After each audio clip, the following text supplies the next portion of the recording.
अधूरा सच बताने वाले कांग्रेस के चाटुकार और दरबारी पत्रकार क्या इस हैसियत में है? क्या उनका इंटेंशन सही है? क्या वो चाहते हैं कि अडानी के खिलाफ एक्शन हो?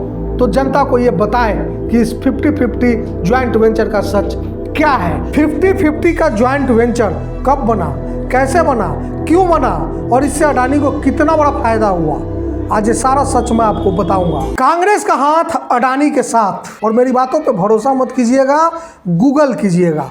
कांग्रेस, अडानी, आरबीयूएनएल मतलब राजस्थान विद्युत उत्पादन निगम limited, Ashok Gehlot government, Chhattisgarh government, ये सब चीज़ें टाइप कीजिएगा तो आपको पता चलेगा कि कांग्रेस का हाथ अडानी के साथ आज से नहीं बहुत पुराना है। और आज हम आपको बताएंगे कि अकेले मोदी के साथ होने की वजह से अडानी इतने बड़े प्लेयर नहीं बने, बल्कि उनको आगे बढ़ाने में राहुल गांधी की, कांग्रेस की भी कम भूमिका नहीं है। राजस्थान विद्युत उत्पादन निगम लिमिटेड, राजस्थान सरकार, इसका और अडानी के बीच का 50-50 का ज्वाइंट वेंचर, जी 50-50 का ज्वाइंट वेंचर कब बना, कैसे बना, क्यों बना और इससे अडानी को कितना बड़ा फायदा हुआ, आज ये सारा सच मैं आपको बताऊंगा। ये सच, ये तथ्य आपको कांग्रेस के चाटुकार और दरबारी पत्रकार क्यों नहीं बताते हैं? क्यों नहीं?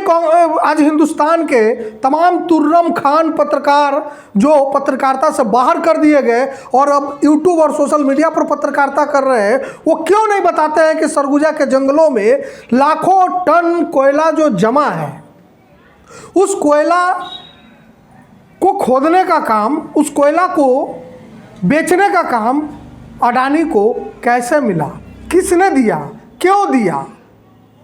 ये सिर्फ अडानी और मोदी की कहानी नहीं है।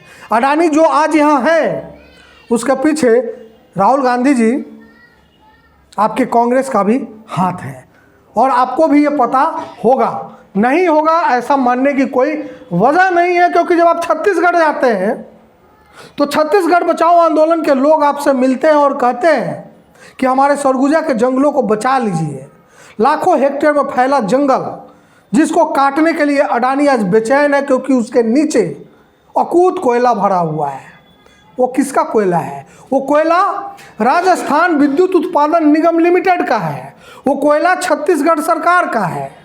2006 में, 6 या 7 में, जब वसुंधरा राजे राजस्थान के मुख्यमंत्री थी, उस वक्त राजस्थान विद्युत उत्पादन निगम लिमिटेड और छत्तीसगढ़ में रमन सिंह की सरकार थी। उस वक्त छत्तीसगढ़ सरकार को केंद्र से एक कोयला खदान मिला। किस लिए? और बहुत सस्ते में कोयला खदान मिला था, ताकि राज्य सरकार उस कोयला से बिजली बनाए और सस्ती दर पर लोगों को बिजली मुहैया कराए। अब इसके बाद क्या हुआ? उस समय केंद्र में भी कांग्रेस की सरकार थी, राजस्थान में और छत्तीसगढ़ में भाजपा की सरकार थी। लेकिन उसके बाद 2 टर्म अशोक गहलोत राजस्थान में सीएम बने, जो अभी भी सीएम है। 2018 में वो सीएम बने और अभी तक सीएम है। और अभी पिछले 3-4 सालों से, मतलब 5वां साल है ये, छत्तीसगढ़ में भी कांग्रेस की सरकार है। सरगुजा का हसदेव अरण्य जो जंगल है वो बहुत बड़ा है, हाथियों का एक रिजर्व एरिया है। वहाँ पर वो कोयला था, वहाँ से वो कोयला निकाला जाना है। कुछ क्षेत्रों में निकल भी रहा है, कुछ क्षेत्रों में अभी खुदाई शुरू नहीं हुई है। ऐसे में राजस्थान सरकार ने हाथ खड़ा कर दिया और ये कहा कि हमको कोयला निकालने नहीं आता, तो अडानी साहब आप हमारे लिए कोयला निकाल दीजिए। और अडानी और राजस्थान सरकार और छत्तीसगढ़ सरकार के बीच अलग अलग 2 ज्वाइंट वेंचर बनता है 50-50 का, मतलब आधा हिस्सा मेरा, आधा हिस्सा आपका। और फिर वो वेंचर, इसके बाद देखिए, जब ये वेंचर बना और जब तब से लेकर आज तक हसदेव अरण्य में कोयला खदान को लेकर के, कोयला खनन को लेकर एक लंबी लड़ाई चल रही है। अदालत में भी चल रही है, ग्राउंड पर भी चल रहा है। राहुल गांधी लोकसभा में जादू की बात करते हैं, कहते हैं हम दो हमारे दो की बात करते हैं। वो कहते हैं कि मोदी जी ने अडानी जी को इतना आगे बढ़ा दिया। लेकिन दोस्तों, ये ध्यान रखने की बात है कि कोल सेक्टर में, कोयला के सेक्टर में जब अडानी आए तो उनकी एंट्री जहाँ से हुई वो एंट्री कराने में जितना बड़ा योगदान भाजपा का है, उतना ही बड़ा योगदान राजस्थान की कांग्रेसी सरकार और इस वक्त छत्तीसगढ़ की कांग्रेसी सरकार का भी है। आपने अपने कोयला खदान जो आपको केंद्र से अलॉट हुआ था, उसका 50% हक किसको दे दिया? अडानी को दे दिया। और देखिए, अभी इस वक्त मैं इतनी टेक्निकलिटी में नहीं जा रहा हूँ कि उस वेंचर के क्या क्या प्रोविजंस थे। वो इतने ज़बरदस्त मतलब ढंग से प्रोविजंस बनाए गए थे उस जॉइंट वेंचर के राजस्थान सरकार और अडानी के बीच कि आप सुनेंगे और समझेंगे तो सिर चकरा जाएगा। जैसे इसको उदाहरण के तौर पर समझिए कि राजमिस्त्री मेरा घर बनाने आए और मैं उससे जॉइंट वेंचर कर लूँ कि ठीक है तुम मेरा घर बना दो और आधा घर तुम्हारा और आधा घर मेरा। इसी तरह से राजस्थान सरकार और छत्तीसगढ़ की सरकार ने, जहाँ इस वक्त कांग्रेस की सरकारें हैं, इन लोगों ने उस जॉइंट वेंचर को आगे बढ़ाया कि मतलब ये कोयला तुम निकालो हमको दो और इतना कोयला तुम्हारा इतना कोयला हमारा, इसके अलावा हम तुमको फीस भी देंगे। अब जाकर पता कीजिए सरगुजा में, वहाँ से कोयला निकालना, वहाँ से कोयला निकाल कर ढोने के लिए रेल लाइन बिछाना, उस ढोकर कोयला को ले जाकर वासरी में कोयला को धोया जाता है, वहाँ पर कोयला को धोने का जो एक उपक्रम है, ये सारा कुछ अडानी का है और उसमें आधा हिस्सा अडानी का है। वहीं से 2007-8 के बाद, और ध्यान रखिए कि उसके बाद राजस्थान में 2 बार कांग्रेस की सरकार बनी। अभी दूसरी बार कांग्रेस की सरकार अशोक गहलोत मुख्यमंत्री है और 2006-7 के बाद पहली बार पिछले 5 साल से छत्तीसगढ़ में कांग्रेस की सरकार है। वहीं से अडानी कोल सेक्टर और उसके बाद बिजली के क्षेत्र में इतने बड़े खिलाड़ी बनते चले जाते हैं और वो ऑस्ट्रेलिया तक पहुंच जाते हैं। ऑस्ट्रेलिया में माइनिंग कोयले की करने चले जाते हैं।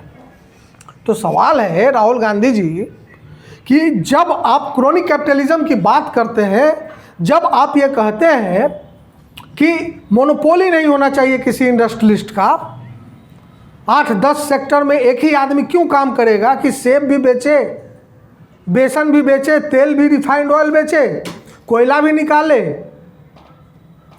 हाँ वो बिजली भी बनाए, बंदरगाह भी बनाए, विमान मतलब एयरपोर्ट भी चलाए। तो बात तो आप सही कह रहे हैं, लेकिन कोल सेक्टर में अडानी को एस्टैब्लिश करने के पीछे आपके राजस्थान के सरकार और छत्तीसगढ़ के सरकार की भूमिका है या नहीं है, इसका जवाब आप जनता को दीजिए। सवाल तो आपसे भी बनता है राहुल गांधी जी।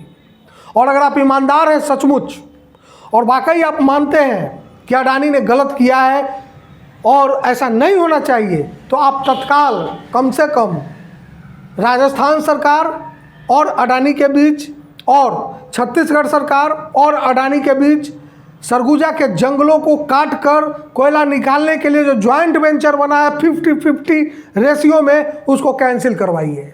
करवा सकते हैं। देश की जनता को राहुल गांधी आपको ये बताना चाहिए, अन्यथा ये माना जाएगा कि आप भी सिर्फ राजनीति कर रहे हैं। सवाल है कि अधूरा सच बताने वाले कांग्रेस के चाटुकार और दरबारी पत्रकार क्या इस हैसियत में है? क्या उनका इंटेंशन सही है? क्या वो चाहते हैं कि अडानी के खिलाफ एक्शन हो?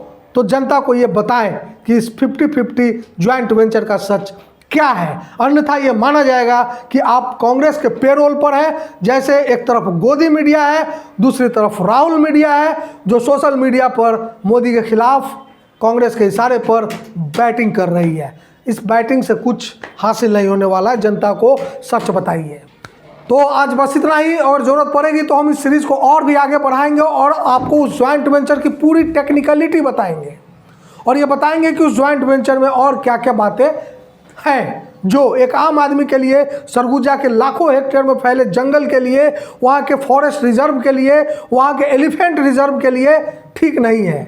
और ये बात आपको और पता करनी हो तो छत्तीसगढ़ बचाओ आंदोलन के आलोक शुक्ला से भी इसकी तस्दीक की जा सकती है। और जो एक वकील है वहाँ पर, जिन्होंने अडानी के खिलाफ सुप्रीम कोर्ट तक लड़ाई लड़ी है, सरगुजा के को बचाने की लड़ाई लड़ी है, आप उनसे भी इसकी तस्दीक करवा सकते हैं। फिलहाल अगर आप नए हैं मेरे चैनल पे तो प्लीज़ इसको ज़रूर लाइक कीजिए, सब्सक्राइब कीजिए, कमेंट कीजिए। हम कोशिश करेंगे। और कमेंट भी कीजिए, बताइए कि जो बातें मैंने की है वो सही है, गलत है, होनी चाहिए, नहीं होनी चाहिए। अगर आप कहेंगे नहीं होनी चाहिए, मैं नहीं करूँगा। आप कहेंगे होनी चाहिए, मैं इस सीरीज़ को और लंबा लेकर आगे जाऊँगा। तो बहुत बहुत धन्यवाद, नमस्कार।